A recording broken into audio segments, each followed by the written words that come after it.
Salut ton ami, salut ton frère. Nous sommes les frères en Christ. Nous sommes les enfants de Dieu.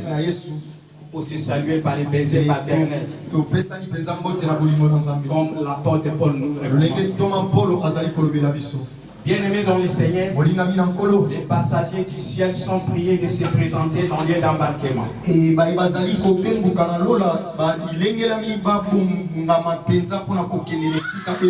Local numéro 003, nous allons décoller.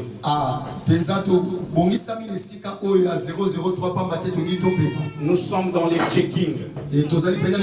Arrange bien ton passeport. Parce que le vol va s'en décoller vers la destination du ciel. Et nous allons descendre après une heure du temps pour arriver à la destination. Qui sont les passagers du ciel? Amen.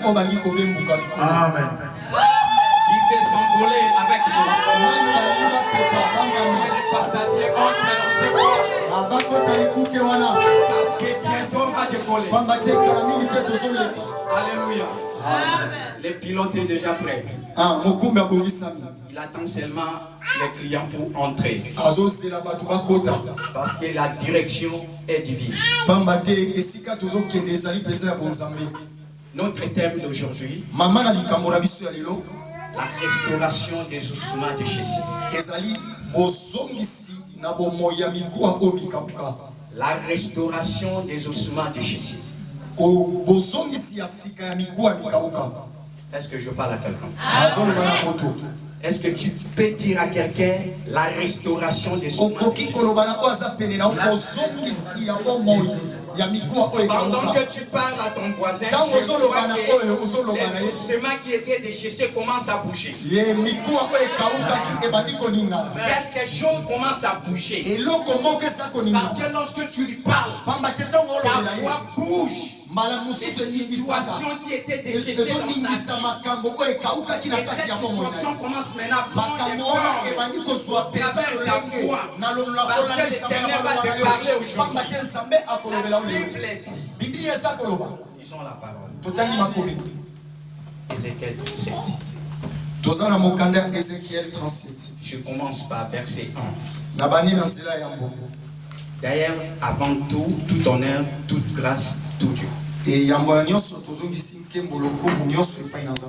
bénis les bergers Fatak pour cette grâce de m'avoir accordé encore ce temps pour parler de la part de Dieu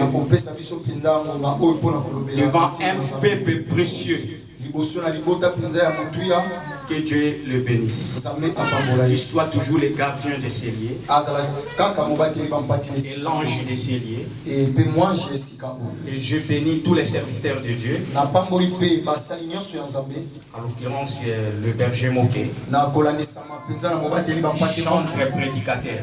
Que Dieu le bénisse. Et je bénis tout le peuple de Dieu. Et même ceux qui font le service dans ce lieu. Soyez bénis. Que Dieu vous bénisse. Même ceux qui sont présentés pour la première fois. Ézéchiel 37. Je commence par verset 1 jusqu'à là où je vais me limiter. La main de l'Éternel fut sur moi. Et l'Éternel me transporta par son esprit. Il me déposant dans les milliers de la vallée. D'une vallée remplie d'ossements. Il me fit passer auprès d'eux. Tout autour, et voici, était fort. Ils étaient forts et nombreux à la surface de la vallée. Et ils étaient complètement secs. Il me dit, fils de l'homme, ces ossements pourront-tu revivre? J'ai répondu, Seigneur, toi-même tu le sais.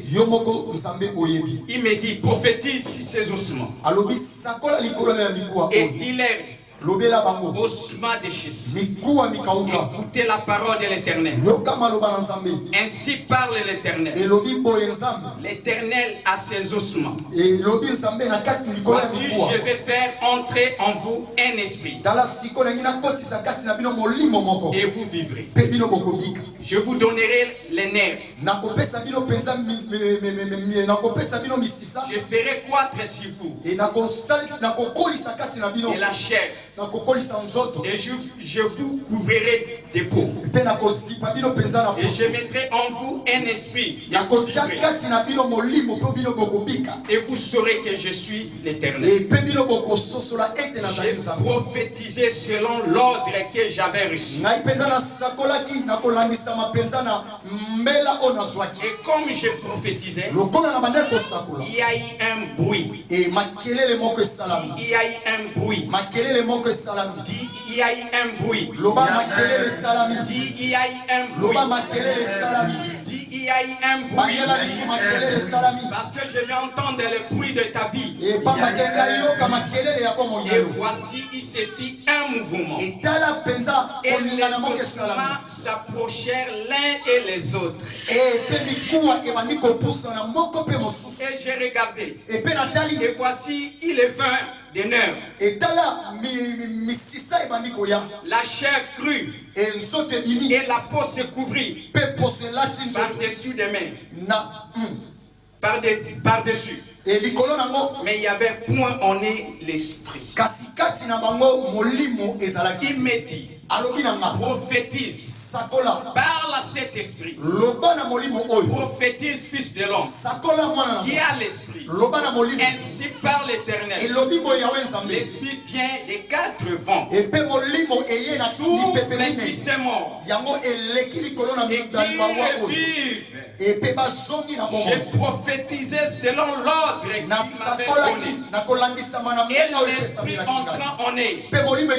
Et ils respirèrent vie. Et ils s'étèrent sur leurs pieds. Et c'était une armée nombreuse. Très nombreuse. Dieu bénit sa parole. Est-ce que tu peux acclamer la parole de l'Éternel? Alléluia. N'oubliez pas que j'avais dit les thèmes.